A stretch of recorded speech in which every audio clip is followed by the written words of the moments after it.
Good morning, everybody. This is Unanswered of the Tilted Lawyer podcast. And on today's episode, we are going to explore and go over the actual evidence from the 2,000-page documentary discovery file that exists, that details the evidence that highlights Nicole Kessinger's involvement in the murder of Christopher Watts' family. You're going to want to stick around for this one. There's not a lot of fluff. Let's get started. Whatever you might be going through and wherever you might be, this is Omar Serrato with the Tilted Lawyer podcast. I'm here to take your mind off of things. Yes, I'm an attorney. No, I'm not giving you legal advice. We're going to sit and talk like people, as these are the candid thoughts of one practicing attorney, and it's after hours. So have a seat. Feel free to have a drink and join me. Let's get started. Okay, we're back. There is a lot of conspiracy theories flying out there right now about Nicole Kessinger's involvement in the murder of Christopher Watts' wife and his two toddler daughters, Cece and Bella, and the unborn Nico. Shanann was pregnant, I believe it was 15 weeks at the time that she lost her life at the hands of her husband after his very infamous confession to the FBI interrogators that were investigating the case. But there's a lot of information right now and content that is being produced on the strength of this case, Christopher Watts. There are literal YouTubers that have devoted entire YouTube channels specifically to uncovering the truth about the Nicole Kessinger involvement on this case. And I really hesitated to dive into this topic just because it's so overly saturated, but really, and welcome back Ileana Clone Rosa from her 2-week hiatus with strep throat and all kinds of other crazy nonsense, illnesses, infections at the hands of her 7-month-old little innocent baby. Things from daycare. And welcome special guest co-host, my mother, Sophia Luna, who is present making her show debut on the Tilted Lawyer podcast to offer her insights into the case, the mother of the Tilted Lawyer, the Queen of Dragons herself. You know, in another life, I believe that my mom could have been Griselda Blanco. Oh, okay. But she didn't go that route. She chose a different route. All right, so before I even get into the evidence, and here's what I'm not going to do. I'm not going to entertain conspiracy theories about Nicole Kessinger or Christopher Watts. I'm not going to delve into the family drama too much between Christopher Watts' family and what was going on with their marital problems and the pecan ice cream scandal. All of that is irrelevant today. What I want to focus on is, should the district attorney of Colorado charged Nicole Kessinger with some form of conspiracy for her involvement in the planning and execution of the murder of Shanann Watts, Nico, Bella, Cece? I went through the entire 2,000-page discovery file that is readily available for public. Yeah, 2,000 pages. Yeah. And I learned some things that I never knew prior to this. Did you guys know that on page 88 of the discovery file, that there was a tip from a legit psychic offering their conclusions about what happened to Shanann and the children? On August 15th, there was they had set up this hotline, and this psychic calls in and they took notes. And the notes that are contained on page 88 pretty much mirrors what exactly happened. And so I'm going to say this. Right now, I had my own conclusions prior to my deep dive into this case. And I'm sure you guys have your own conclusions. Christopher Watts offered a full confession and his version of events on what happened, not just before he was actually, he pled guilty and was charged with the crimes, But after he was already sitting in state prison, serving his life sentence, he offers his own version of events. So before I even get into all of this actual evidence, not conspiracy theories, I'm not entertaining what may or may not have happened. I'm not going to entertain conjecture or speculation. From the discovery files itself is what I'm going to base my conclusions on. But before I get into all of that, Ileana, Mom, was Nicole Kessinger involved I don't know. in a role that was greater than just she was the mistress? I need to hear the evidence. I have no idea. Nope. You got to come up with a bleep. Dominic, bleep me out. But offer your conclusion. It's okay to be wrong, but just initial thoughts. Was she involved or not? Or was she just a victim of choosing the wrong married partner? Based on what I've known, like the documentaries that I've seen, which was probably more than a year ago, I have to say no. At least the way that it was presented in those documentaries, I had no, I don't know, no inclination to think that she was involved. Like she was just an innocent, I guess, new girlfriend. By the way, you're not allowed to use the word inclination. Every time I hear that word, every time I've ever heard that word, I always hear back the media clip of Christopher Watts. I have no inclination as to where Shanann and the kids are. It's like, why is he using the word inclination? This guy's a freaking idiot. Mom, what do you think? Well, we all know that her involvement was her being a mistress. Yeah, but was she involved in the murders or not? That we don't know yet. Well, what would you say now? Because we're going to form some conclusions at the end of the show. Make no mistake about that. But before I get into all the evidence, what would you say, knowing what you know right now? And my mom is not a lawyer. She's a lay person. And so from your perspective, involvement, yes or no? I can't say yes or no. I don't know. Pick one. You have to. I can't say. Nope. You got to call it. It's heads or tails. This coin's been traveling for 20 years. Okay, then I will to get go here. ahead and say, just based on the fact that he fell in love with his mistress, he wanted to have a different life, and she may have been involved in his mind, but not at her hand. Okay. So was that a yes or was that a no? It's okay. Never mind. Everybody listening on the show, comment down below. What do you think before we get into all this evidence? And look, I'm not breaking any ground here. I mean, this case has been covered ad nauseum by the YouTube community, by the general public, by true crime podcasters from here to Timbuktu. And so nothing that I'm going to reveal on this show is anything that hasn't been revealed before. I'm just going to give my opinion as a lawyer from a criminal law perspective about what I think Nicole Kessinger should or should not have been charged with respect to this case. So let's get to this. You know what? Let's break into it. The interrogations in this case were very significant. I've watched every minute of the interrogations of both Christopher Watts and Nicole Kessinger over the years. And he starts off with this story, but I don't know. She just took off and took the kids and she left a ring. And he's trying to make it seem as though, oh, we're going to get divorced. And she found out I had an affair. But before that, he didn't even admit that he was having an affair. It's like, I would never cheat on my wife. And then the interrogator's like, well, we saw your phone. It's like, okay, I might have cheated on her. Okay, I definitely did, but it doesn't make me a bad person. Okay, I cheated on her, but I would never hurt the girls.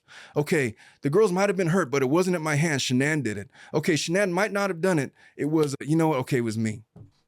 And people say, why did he stop there? Why would he not implicate Nicole Kessinger, his mistress, in all of this? The theory being, he was so much in love with her. One of the theories floating in, but the most prevalent is he was so in love with her that he was willing to sacrifice himself so that she might break away from this. There's a lot more to that than that, just that wild, that just me pointing that out. There's a lot more. It goes deeper than just her involvement in the murders. I'm going to talk about later, there may have been a plot to induce a miscarriage by way of Oxycontin. And there was a point in the interrogation where Christopher Watts fesses up to the Oxycontin scenario, but it says, I will never tell you where he got those pills. I will take that secret to my grave after he just confessed to murder. But there's a lot of evidence in the discovery that the FBI, let's just assume that they knew where he got those pills from. Never mind. I'll get to that in a minute. In the interrogation, there's been a lot of studies from behavioral psychologists about the way Christopher conducted himself, his mannerisms, the way that he would have his hands positioned, the way that he was constantly fidgeting with his neck, the way that he would position his hands in like this strangulation type scenario. And one of the FBI interrogators on a media interview basically came out and said that, you know what? This guy definitely strangled his wife. And this was before the confession. This is the first time because of his constant fidgeting with the neck. But when Nicole Kessinger was interrogated, she in kind was constantly playing with her neck, constantly making these motions with her hands throughout the entire thing. And so the question then becomes, okay, so if you form that conclusion on the basis of observing Christopher Watts' behavior, then why not with Nicole? It's a question that's never been answered. And it might infuriate you that they haven't examined that question further once you hear about some of the stuff that we have to say. So Nicole Kessinger's involvement in the case, everybody knows that she was the mistress. But the suspicious behavior and inconsistencies that surfaced with the discovery basically amounts to this. There was phone pings of her cell phone at the Watts residence on the morning of the murders, August 14th, 2018. So Shanann Watts gets home at around, I think it was like 1:30 a.m. or 2 a.m. She's from a long business trip. She's dropped off by her friend or whatever. Whatever unfolded from the surveillance video that we see is at 4:30, Christopher Watts is starting to he's starting to move the bodies out of the house. He backs up the truck into the garage. It's suggested that, okay, well, he must have at that point, while in the garage, taken Shanann's body out from inside of the house, placed into the back of his truck. And then you could kind of see like there's shadows of like little people running around. That was definitely the girls. That was little girls. Yeah. So mom was gone. They knew that mom was gone. And 4-year-old and 3-year-old Bella and Cece are about to take this trip with dad to the oil fields to dispose of Shanann's body. And that's where we know from Chris's confession, post-conviction, that, well, he claims, and I went over it on the last episode about how he dispatched of his 4 and 3-year-old. And by the way, happy birthday to Olivia. She's 5 years old today. Happy birthday, Olivia. Happy birthday. 5 years old. Oh, I was so dead zombie tired. And, I told my wife yesterday, hey, you're never going to see your 4-year-old ever again. Make sure you give her a hug. And then we did. And then she was born at around 6:12 a.m. 5 years ago, exactly today, on this monumentous occasion. Olivia, happy birthday. She's going to Disneyland today. Never mind. But I had mentioned about this case, about how deeply it affected me back then, but even especially now, because my daughters, I had a 4 and a 3-year-old. Now I have a 5 and a 3-year-old. And, wife is about the same age as Shanann. It's just so strangely parallels my life in my family structure. I'm getting off track with Shanann. There was a phone ping at around 6:15 a.m. around the Christopher Watts residence. And we're going to talk about that because prior to that, all of the pings were at her house. And then after that, all of the pings were in or around her, where she worked. And so why would her phone ping there? She lived 25 minutes away. You got to take into account cell phone tower ping radius, how things could malfunction, how things could whatever. But, there's not really a good explanation for why on that specific day, at that specific time, she would have been found at the residence. And that would have been after the time that Christopher Watts already left the house on his way to the oil fields. And so there's that. her activity the days of the murder, the day before the murder, on that very infamous date that they had at the Lazy Dog restaurant, where they were both was like, you know what, screw it, we're not hiding this anymore. And then Christopher pays for their meal on the joint statement family credit card or whatever, which Shanann found out about, confronts him about it, and then, you know, so you got to wonder, was there some kind of a secret plan that they knew was about to be executed? There's no longer this need to be secretive. Who knows? The behavior after the murders, there was multiple phone calls between Nicole and Chris, back and forth, including a suspected phone call between Christopher Watts and the detectives, where it's suspected that Nicole was listening in on the phone call to figure out what were they talking about, or recovering all of her bases. What was the reason for that? So her whereabouts the night and early morning hours later that afternoon, the lies and the inconsistencies. So when she's interrogated,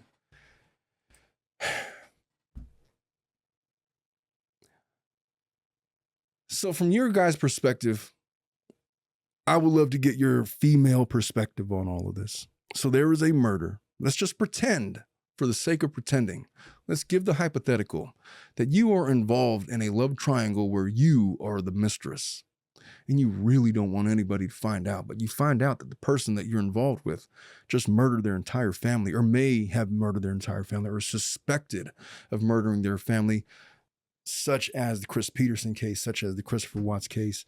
At what point do you sacrifice the knowledge of your affair for the sake of justice? Either one of you could chime in whenever you want. You don't sacrifice, and you report them to the authority. That's my opinion. Well, what do you think? I agree. I would just run to the police station and just blur everything out, everything that I And know. from your legal perspective, I'd imagine they're probably going to be looking at you. And so, hey, man, I'll tell you everything I know. Here's my phone. I didn't delete anything. Here's exactly what happened. This is my exact involvement. This is exactly when I found out about him. This is exactly, I didn't know anything about this. And look, if he did this, then I want him to fry. I suspect would be the opinion of most people.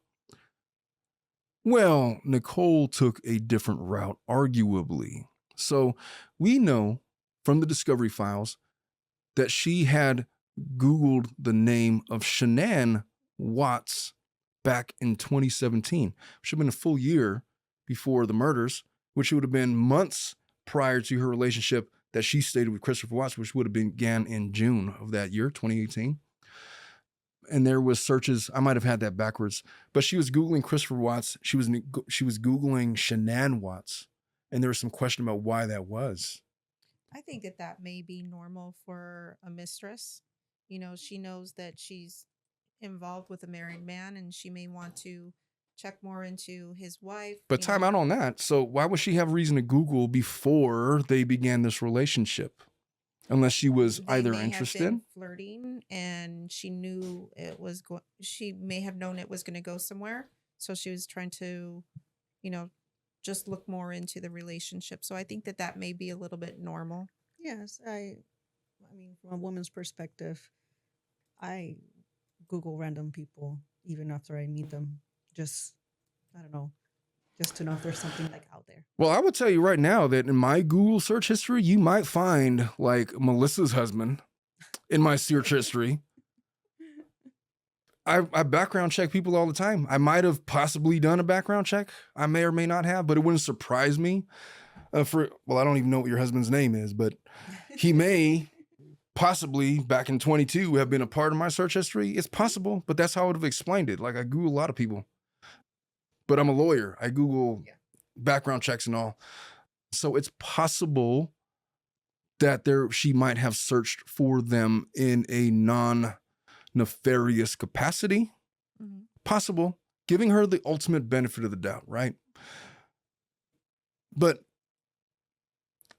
let's dive in a little bit further. So Nicole's voicemails. Have you ever heard Nicole's voice? Have you ever heard some of these voicemails? Hey, Dominic, insert a clip right here of Nicole's Wicked Witch giggling about how... It's me. I miss your face. I was just calling to say hi. Call me back. Giggling about how she sounds like the Wicked Witch from Snow White. I swear to goodness. So a lot of stuff that happens in Discovery. Here's what happens. If you've ever been an attorney on a criminal trial that's going to take place, you get records of everything. The contents of somebody's phone, you think that you're deleting stuff, they could recover that shit. There's very few circumstances where they cannot. People try to get rid of electronic evidence. Electronic evidence has been a thing for a long time now, and there is severe consequences for trying to destroy and get rid of electronic evidence in the family law circles and the civil litigation circles. There's ESI warnings in my retainers because I want you to know, hey, if you got stuff on your phone, you need to not delete that. I need to know what it is. So when your phone gets turned over to the detectives and they go through a forensic recovering of all of the information, everything is on there. So they uncovered text messages, they uncovered phone calls, they uncovered pictures, they uncovered these little FaceTime rendezvous that they were having.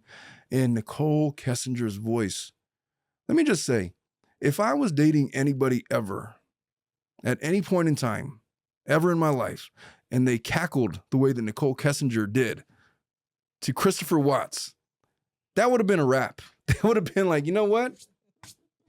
Disqualified on account of your evil cackling. Every time I hear that voicemail, I think of Snow White and the Seven Dwarfs. Snow White and the Seven Dwarfs. And that lady with the apple. And then, oh, so much of my life parallels the Disney movies or nature of being a girl dad. Girl dad. Yeah.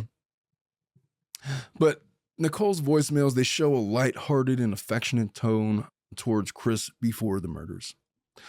The way in the interrogation that Nicole characterized her relationship with Christopher Watts was casual. And you know what? I didn't even know he was married, but when I found out he was married, I was like, hey, you got this beautiful house. You got these beautiful children. You got a beautiful wife. Why don't you just try to work on it? Don't work on me.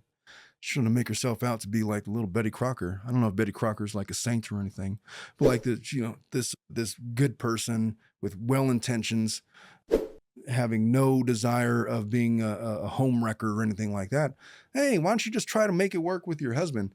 The way that you hear her tell it is like, I didn't know that he was married at first. I thought they were going through a divorce. And the way that I understood it is that they were basically business partners and they were together because of the kids and whatever he was telling her, whatever she says that he was telling him.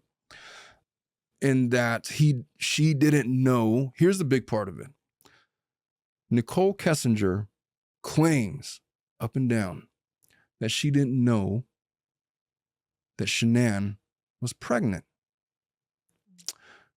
Which, if you spend any time dissecting the 2,000-page file of discovery, you know that Nicole not only knew about it, but she was obsessed with it. She frequently visited Shanann's Facebook page. She frequently was looking for and investigating the whereabouts of Christopher Watts' family. This was the thing that she did.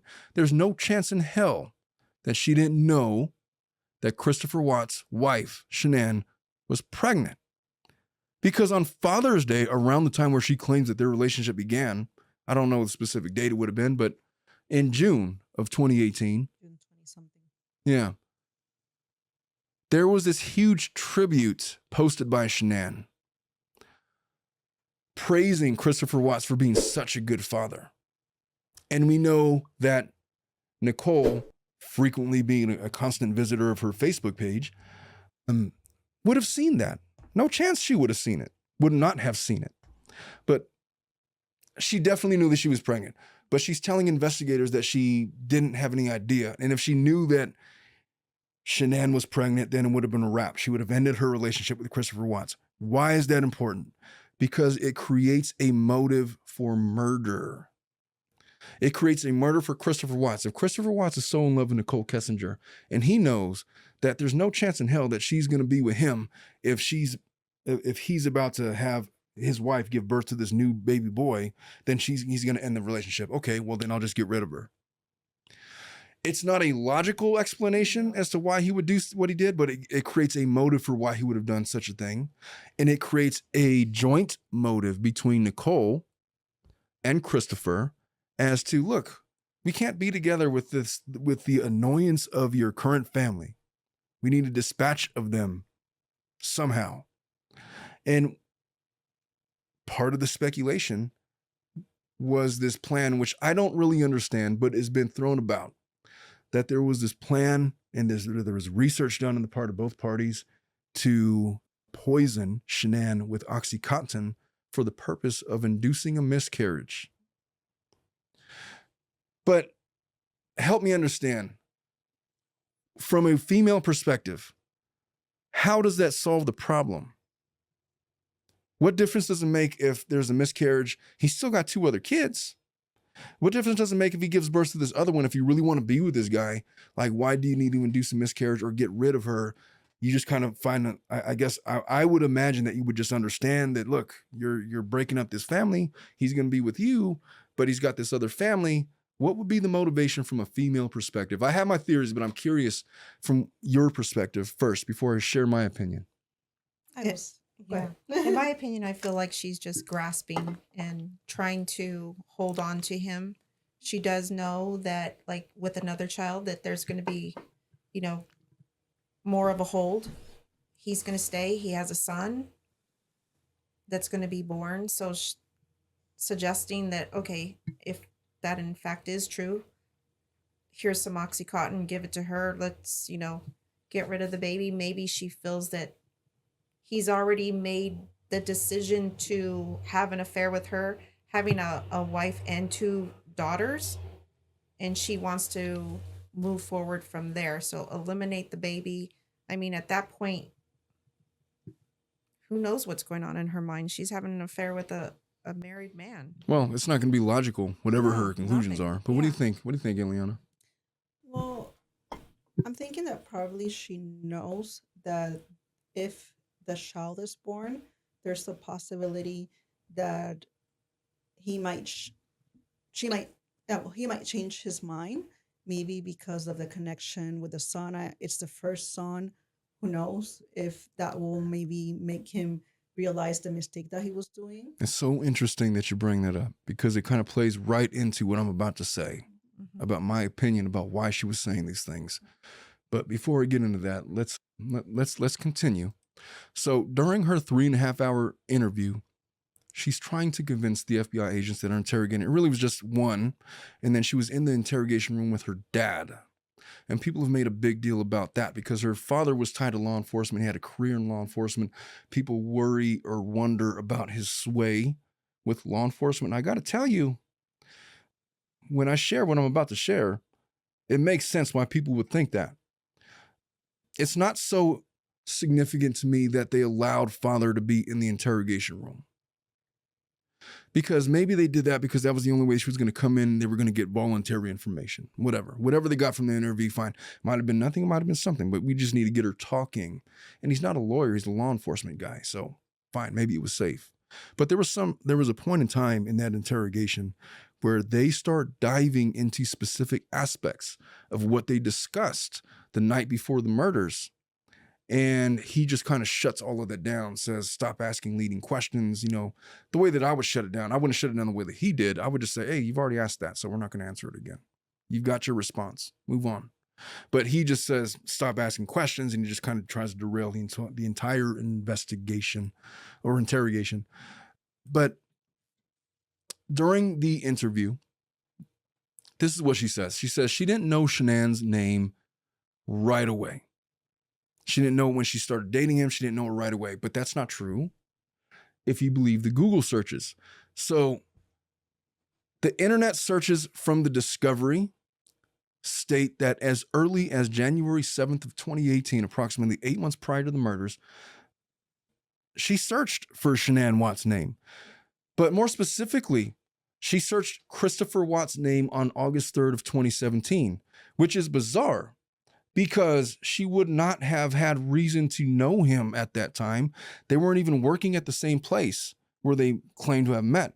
In 2017, she was not employed where Christopher Watts was employed.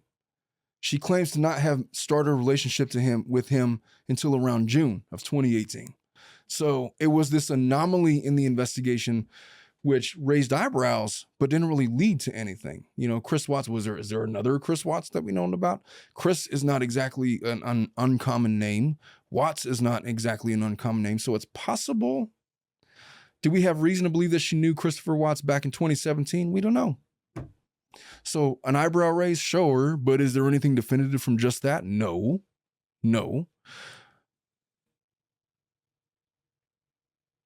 She deleted those searches, however. I don't know when she deleted them, but she did delete them. Why? I guess that's the $1 million question, isn't it? So there was a Crime Online article, and Dominic is going to have a link below to this article, but it talks about the discrepancy in the searches. And what that article states was that basically there was a records supervisor at the Frederick Police Department. They said that an entry in one of the phone data review reports showing that Kessinger did an internet search for Shanann Watts on September 1, 2017 was a typo. And then they referred Crime Online to the Weld County District Attorney's Office for further clarification and on additional entries in a different section of the phone data review showing that Kessinger searched for Shanann Watts in January 2018, in which references multiple deleted searches for Chris Watts dating back to August 2017. So they're trying to say, oh, it was a typo. They didn't really mean to say 2018. But here's what the DA says. No, it wasn't a typo. It wasn't a typo. The detectives are reporting what was contained in the data from her phone. That's what was covered. That's what was in the discovery. I don't know the answer to the question of why or how those dates ended up on her phone. So then the question becomes, so then why not question Kessinger about the data suggesting she was aware of Chris and Shanann for up to a year before the murders? And the DA explains, well, we didn't get to that point in our investigation of attempting to independently verify that or not because Chris pled guilty. And when you ask me if I have verified that information, the answer to your question is no. Nicole Kessinger told us that she met and started a relationship with the defendant in 2018. So where that anomaly in the data comes from, I can't answer it for you. I don't know the answer to it. I have absolutely no reason to investigate Nicole Kessinger at this point in time. This is not a witch hunt. Basically stating that the existence of these two internet searches is not enough to force our hand into investigating her further if we got a full-on confession from Christopher Watts. So it was not a typo. Let's not make that mistake. For whatever reason, for whatever reason you could possibly conjure, Nicole Kessinger searched for Christopher Watts in 2017 and was searching for Shanann Watts in January of 2018, months before the murder. That is a fact that we have to accept as true because there's not an explanation for why it should not exist. There's also not an explanation as to why it exists, but it was there. So maybe Christopher Watts was on her radar. Maybe. Perhaps they had a relationship outside of work that nobody knows about, which should be hard for me to fathom given how much this case has been dissected. But there was some knowledge, at least in the part of her internet searches, as to the pair. Why? I guess that's kind of the big question. So the DA goes on to say that my job is to investigate and prosecute who is responsible for the deaths of Shanann, Bella, Celeste, and Nico. We've done that. I have no information nor any belief that any other criminal defendant is out there who is responsible for their death in any way, shape, or form. The Frederick Police Department did not immediately respond to a request for clarification of their earlier statements about the phone data review. So Chris Watts pleads guilty about the murder of his wife and his daughters, is serving multiple life sentences without the possibility of parole at the Wisconsin Correctional Facility after being transferred out of the Denver prison due to safety concerns. And God bless those folks that want to carry out prison justice. Christopher Watts has had a rough time of it in prison. Immediately after he had pled guilty, and he's talking to the FBI agents about They go to him for this secondary interrogation, not really an interrogation, but more like an interview. He's like, all right, so look, I have nothing to gain from this. I just want to know, what the F were you thinking about when you did what you did? Tell me, I'm trying to understand you. And so this was Chris's opportunity to try to, just let's have a therapy session with the FBI. Why not? I'm already in here. There's nothing to lose. And then in the course of doing that, he mentioned that, there's all kinds of people threatening to harm me, and I'm going to get this and that. And they had to keep me out of general population, and they moved me all these different places. Along with, once the discovery came out, there's all these recorded voicemails. If you want some therapeutic listening, you could just Google threatening voicemails to Christopher Watts, and the general public kind of just had their way with, what they thought of him, knowing about what he did. But beside the point. So people think, let's talk about dad shutting down the interrogation. This is what people think. This is what's out there. People think that the reason that Nicole's dad shut down the interrogation is because of knowledge of evidence that points to her guilt. And then similarly, people think that Christopher confessed to save Nicole. And I'm not sure about either of that. I don't think, having heard the interrogations, that dad knew all of the information, all of the evidence, because they got into some stuff. Imagine, I just walked into my daughter's room, Raven. She's like 17. And, teenage girls are very guarded in what they tell their dads. And one of the things that they're not going to discuss is like, clothing items that they have. And then I just kind of looked at Raven's like, hey, what is this? And Raven's like, Dad. It's like, okay. There's just lines that you don't cross with your dad, no matter how old you are. Understandably. I don't believe that Nicole Kessinger was fully forthcoming when she discussed what happened with her father. I don't think that her dad had any idea of the deleted text messages and conversations that were recovered by the FBI. So I don't think that he thought that there was evidence that existed that might have pointed to her guilt. But what I do think is that he started to connect the dots when they started to bring up deleted text messages. And at that point, not knowing what was out there, decided to shut things down. Oh, yeah. He's protecting his daughter. As a good daughter would, or a good attorney would, or a father. I often tell my family, hey, if you ever get pulled over or stopped or investigated for anything, you call me first. It's just protective instinct for a man with his family, father to daughter. I always tell my daughter, you don't tell the cops anything for no other reason than, look, I'm not trying to shield her from crimes. I'm not trying to do that. But I also am very familiar and very well aware of how the cops try to F with people to force them into false confessions. And I'm not about that life, and I will guard it at every stand. Not suggesting that that's what happens every time, but on the chance that it does happen, such as Brandon Dassey in Making of a Murderer, I don't want that happening to anybody that I care about or know or trust me to protect them, my clients, or otherwise.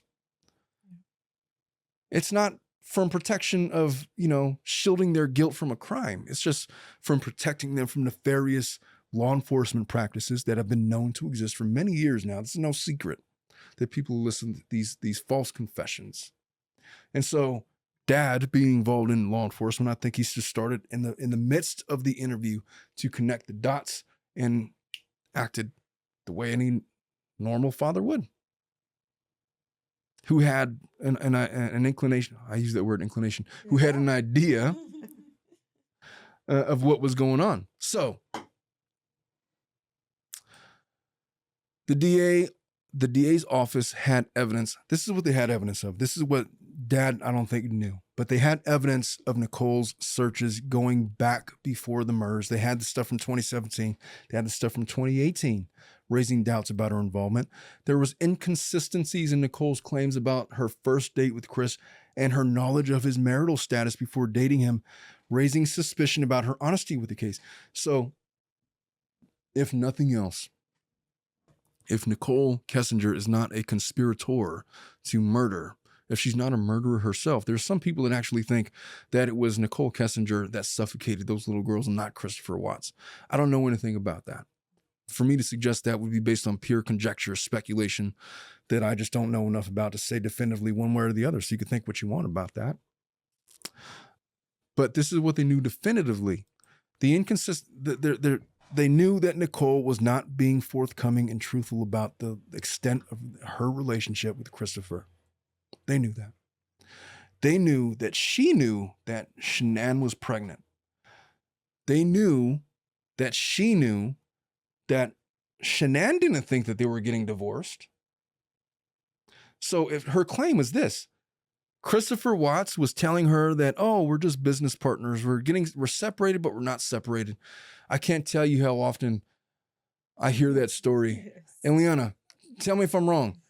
I want to get a divorce, but I can't afford to move out. So what do I do? Well, I guess you got to stay there then.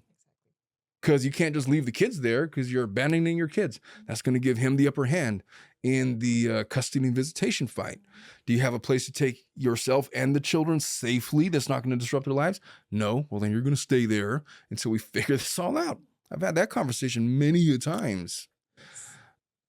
But it's not uncommon for people to be on the outs with marriage and still living together because of financial reasons or whatever. All the time. They move into a different room.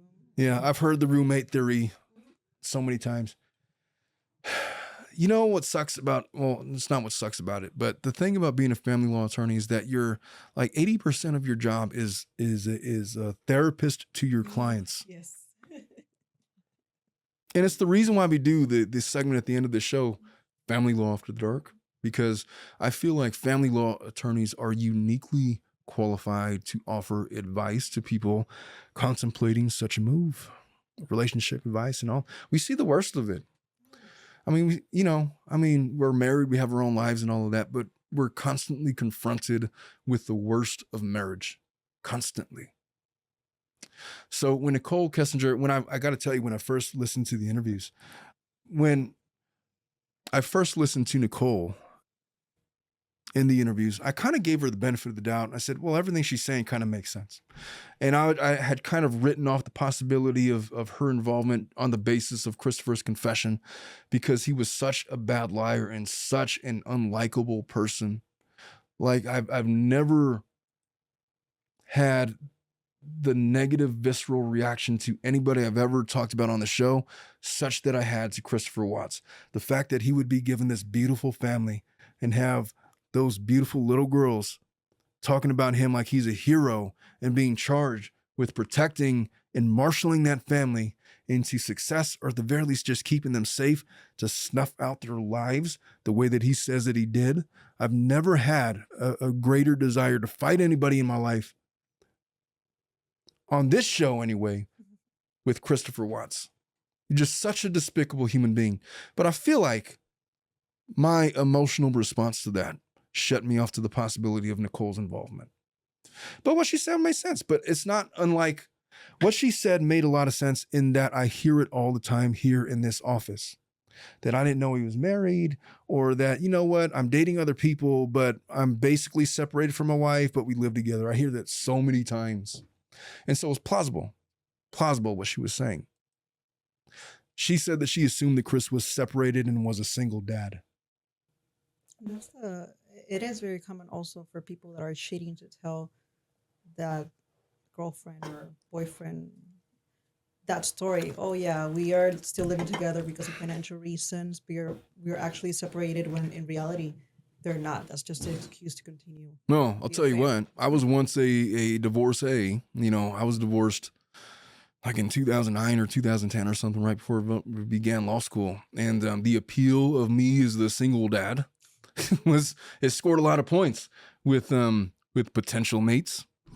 Well, it was one of the most attractive things about me, according to my wife. Okay. It's like, oh, you're such a good dad. And it was like, wow, you could probably be such a good dad to my children. Well, she didn't say that. I'm making it up. But yeah, it was a talking point. She says that right before, here's the big discrepancy. So right before Father's Day, she said that that's when Chris keyed her in on the fact that he had other children.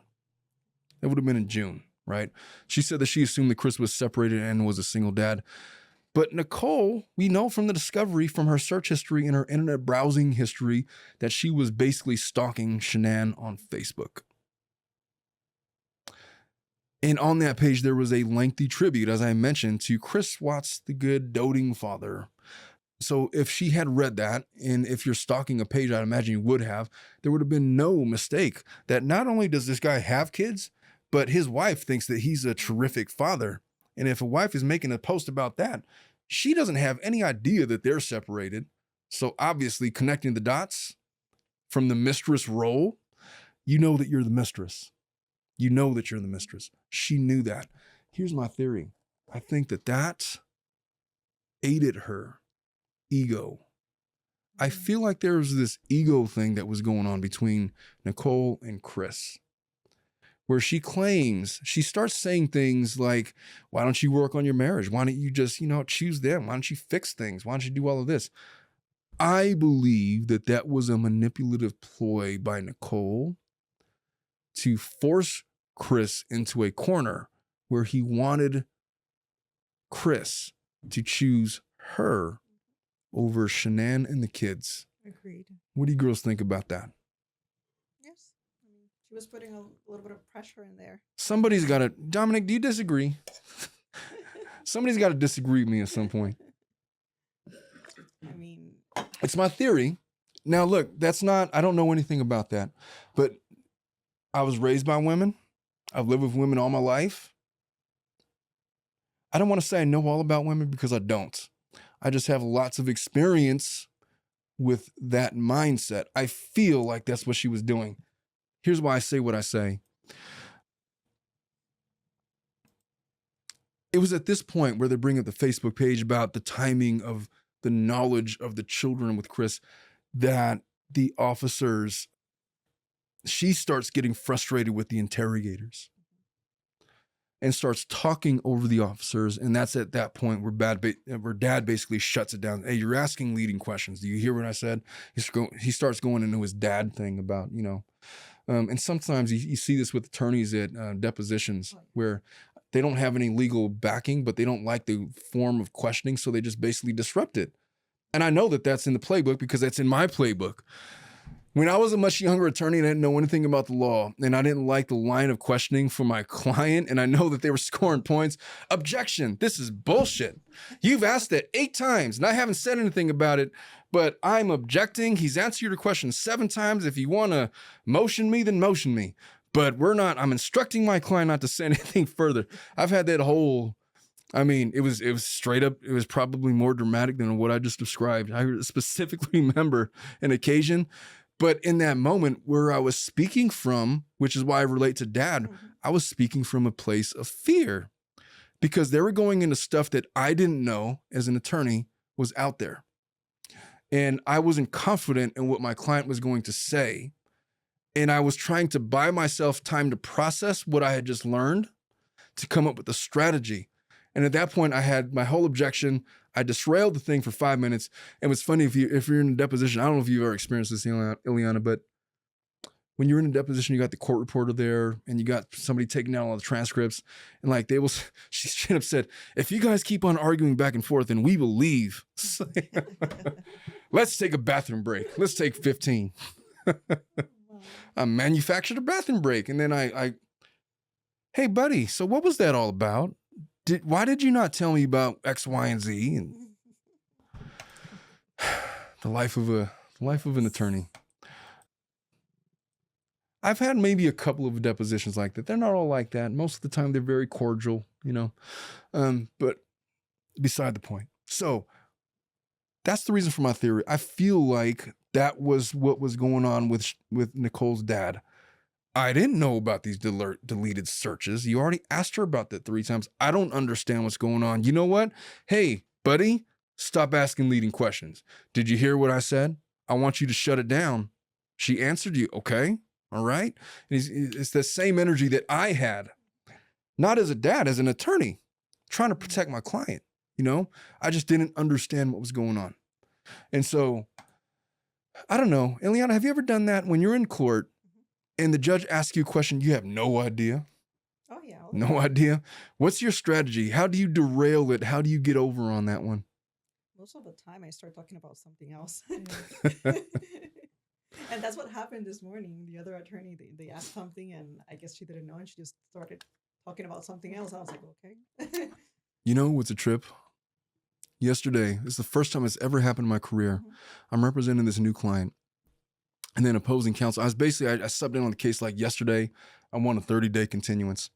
And then the attorney was trying to object to my request for a continuance. Like, first of all, this attorney appeared on this case back in 2019. And then she goes on to say that this has been 6 years of litigation. I don't want to drag this out any further. And I object to the continuance. We need to set trial dates now. And I was basically just going to say that, Your Honor, I just came in on the case. There's no harm in me meeting and confirm with opposing counsel to find out what we could settle and what needs to go to trial. What's the harm? It's been 6 years. But the first thing out of my mouth was, first of all, I've never appeared on this case. I don't know this client. I don't know anything about this case. This is my first appearance on the case. And then I checked at the docket and I spoke with my client afterwards. Like, no, you were on my case like in 20. Really? Serious? I don't remember. Like, what happened? I was like asking her what happens. Like, well, I wanted to dismiss the restraining order, and then the judge dismissed it over your advice because I advised her not to dismiss it. I wanted it on the record. I advised my client not to do this. And hey, lo and behold, 4 years later, they're still going through all of this BS, and she should have took my advice back then, but she didn't. That happens all the time. But it's the first time I've ever happened where I legitimately do not remember an appearance or a client. I thought this was somebody new. And you were so sure. I needed to correct the other. I need to apologize to her. It's like, you know what? I know it said that. I apologize. I didn't know. I legitimately didn't remember. Oh. The question is, did they grant the continuance? Oh, they did. Of course they did. Yeah, because there's nothing wrong with it. Yeah, just take 30 days, meet and confer and figure out what we could settle. 2-year marriage, 6 years litigation. What's the deal? You know? Exactly. It's kind of the issue. So anyway, not Shanann. Nicole is trying to convince these interrogators that she did not want to break up the marriage because there was children involved. She encouraged him to focus on fixing his marriage and being a good father. And then there's some people that have claimed that, oh, she's trying to be a martyr and all of this. Mm-hmm. She's trying to just make herself look like the good person. I object to that. I legitimately believe that she said those things to Chris.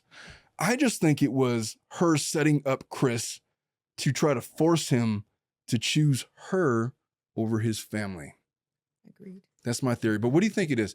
Do you think it's more her basically trying to get Chris to choose her? Or was it, no, I want you to try to work it out with your family. Don't worry about me. What do you think? I think it's both. I think she's trying to make him make a decision by making herself the martyr and being like, see how good I am, that I'm giving you the opportunity to like fix it. Choose me. I don't know. Yeah. I don't know. What do you think, Mom? I think that she was definitely 100% involved in trying to sway him or manipulate him by saying, no, you need to stick with your family. I mean, as you said, she was searching, doing Google searches, Oh, it gets deeper, the Google searches. Creeping on her Facebook constantly. So she wanted to know exactly what Chris was doing when he was away from her. So I think she had a hand in trying to more or less move his actions with her words. Here's what I think. I think she said those things to Chris because she wanted Chris to choose her over his family. But I also think it was part of a successful manipulation. Here's what I know just hearing her speak. She was fully aware of the beautiful life that Chris and Shanann had together. Have you seen that house? Mm-hmm. That house is gorgeous. Yes. It's like Jesus. And also with the clips that Shanann put on Facebook of him being happy with the kids and all of that, it didn't look like he was an unhappy person at all. Literally 15 weeks ago, she was getting his wife pregnant. There's like videos on Facebook of him, hey, we did it again, this stupid shirt. Oh, I would have hated that so much. But that was Shanann's thing. She liked, And hey, I'm not about the life about wanting to attack whatever Shanann was. People have attacked her so much for being, oh, she's all for show. She wants to put out this image and project this thing, MLM company and all this kind of stuff. Whatever. You know what? I hear her story and I read her text messages to her friends about her lamenting the disintegration of her marriage with Christopher Watts. And it like makes me want to hug my wife. Picturing her thinking that over anything that I may have potentially done or said or she might have misunderstood. But she was so invested in her family. Whatever you want to think about her mannerisms, she was controlling whatever. Stop being a bee. And, you know, that's your wife. She's strong. You be strong for her. That's what I would have told Chris. But this idea that she was controlling, she drove Chris to this. Anybody that says this, I swear to God, you're an idiot. I'm just going to put it out there. If you think that for somehow that Shanann Watts' behavior drove Chris to this and that somehow absolves Chris by any percentage, you and I are not of the same kind. Yeah, they're delusional. But there's people out there that say that. Oh, yeah. And, you know, if you're interested in making those arguments on this channel, I'm not subscribing to any of it. I'm not willing to listen. And I'm not the type to not listen, but I'm not listening to those arguments. I think that not only was she fully aware of the life that they had together, she spent time in her house. Before the murders, Shanann was in Christopher Watts' house. She drove Nicole? in Shanann's car. Yeah. They probably slept together in the house. Probably. She saw the pictures and she saw the whole setup with the children. She saw that beautiful life that they had built and cultivated over 8 years and had strong opinions about it. And I think that she wanted the power and the satisfaction of forcing Chris to choose her over his family. For ego, for power, for whatever. Did she understand the implications of what she was trying to do? I don't know that. But I feel like that's what she was trying to do. So I fully believe that she did tell Chris all of those things and Chris reacted accordingly. That gave him the motive to murder, didn't it? I guess the question just becomes whether or not Nicole was complicit in the planning of the murder. So let's talk about that. So the talk about coaching and protecting Nicole Kessinger from implication. Some have suggested that Chris confessed to shield Nicole. Some have suggested that Christopher decided to not implicate Nicole in securing OxyContin because he wanted to protect her. And I don't know about that, but let's talk about it. Was Nicole coached for her interrogation? 100% she was. So she was in that interrogation room with her dad. There's no chance in hell that her dad wasn't talking to her for the last 4 or 5 hours leading up to that interrogation about how we're going to conduct ourselves, what we're going to say, what we're not going to say. When I go to, listen, law enforcement interrogations, when I get involved, law enforcement shuts it down because they're not going to get anything. What I say to them is this. When they ask you a question, you answer it once. If they ask you the same question twice, you don't answer it. And at that time, I will chime in and probably object to the question. But if you know that they're asking the same thing twice, you don't answer that question. If you start talking too much, I'm going to kick you under the table. I reserve the right to do that. It means you're saying too much. If they ask you what you had for breakfast, you tell them what you had for breakfast. I had bacon and eggs. You don't tell them, oh, I woke up like at 7:30 and I was, I had a shower and I was running a little bit late, but I didn't care. So I took a longer shower than normal. I was like karaoke singing this Britney Spears song. And then when I got to the shower, I was, I feel like I need my protein. So I cooked up some bacon and eggs, a little bit undercooked. And so, but whatever, I ate it anyway. I put some seasoning on it. And that's how, you don't tell them all of that. You tell them what you had for dinner. They don't need to know the rest of it. That is Answer their specific question. So exactly how it happens. Like even when I'm trying to prep the clients for interrogation, like I tell them like you need to answer exactly what they're asking you. Yeah. And still, let's practice. And they just go Yeah. again. It's like, come on. It's human nature. The way that human beings communicate is in this story narrative. It's been the way that we've communicated for thousands of years now. And so it's human nature to just tell people a story, not answer the question objectively. You and I know how to do that. But when people get on the stand, they start thinking, oh, we're having a talk over whiskey and cigars with the judge. No, they are trying to nail you. They're trying to gauge your credibility. They're trying to figure out whether or not you're a liar. So answer the questions that are asked of you. Let me tell the story. And so, at any rate, there's no chance that Nicole was not coached going into that interrogation. So there are a couple things that she said. It needs to be pointed out that Dad had a relationship with the police that cannot be understated. Did he influence law enforcement to shut down the investigation into her in any capacity? In other words, if that relationship with the police did not exist, if Nicole was just interrogated by herself without her dad, would they have shut down the interrogation as a result of Chris's confession? That's what's infuriating to the general public, and honestly, kind of to myself. I went into all of this thinking that Nicole was whatever, the mistress or whatever.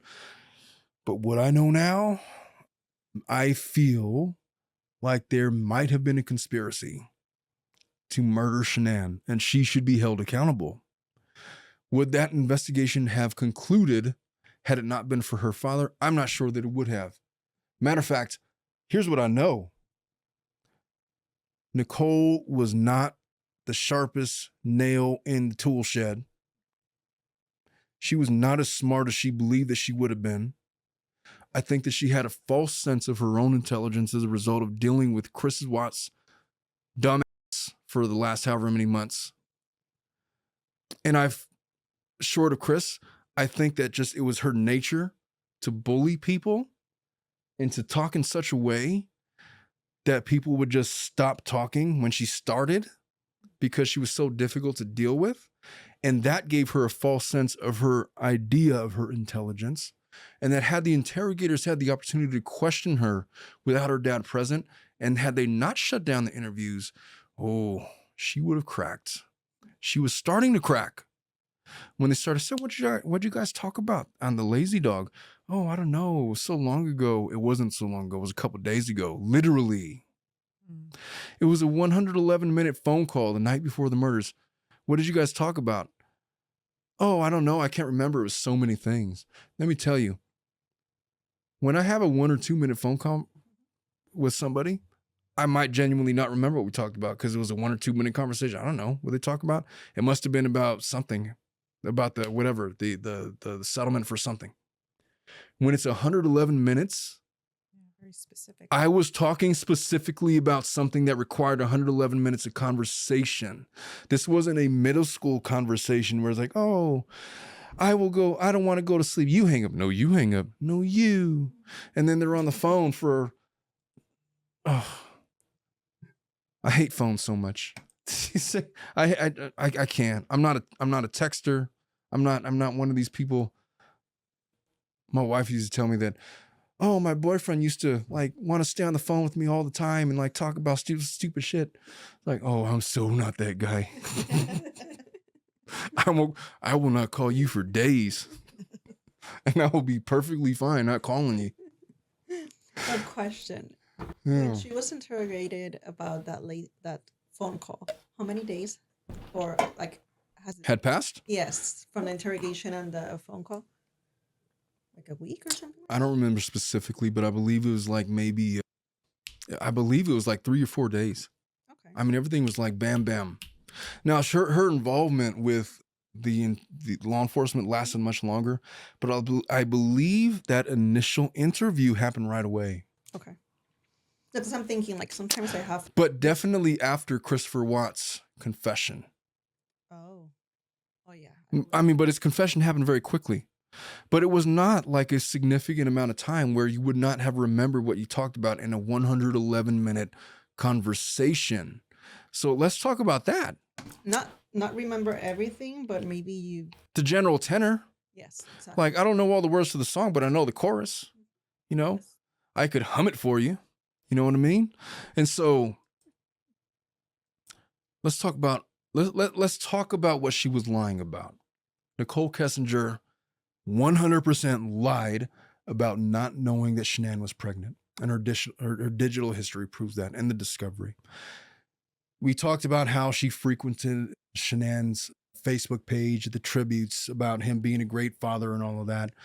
Her claim of not knowing about the pregnancy could be a potential motive, and that's what the detectives were getting about. And it was at this moment when they were questioning, it's like, okay, so what did you just say? Because she at one point in the interrogation, and we'll have links to her interrogation. I'm not going to replay it on the show.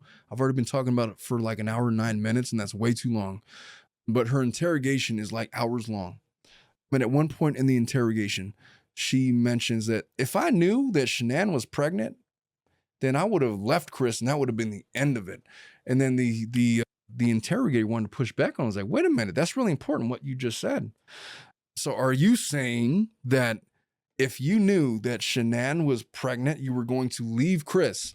And he was trying to ask that question, and then Dad was like, bullshit to all of this. You're asking leading questions, and he shuts down the whole thing.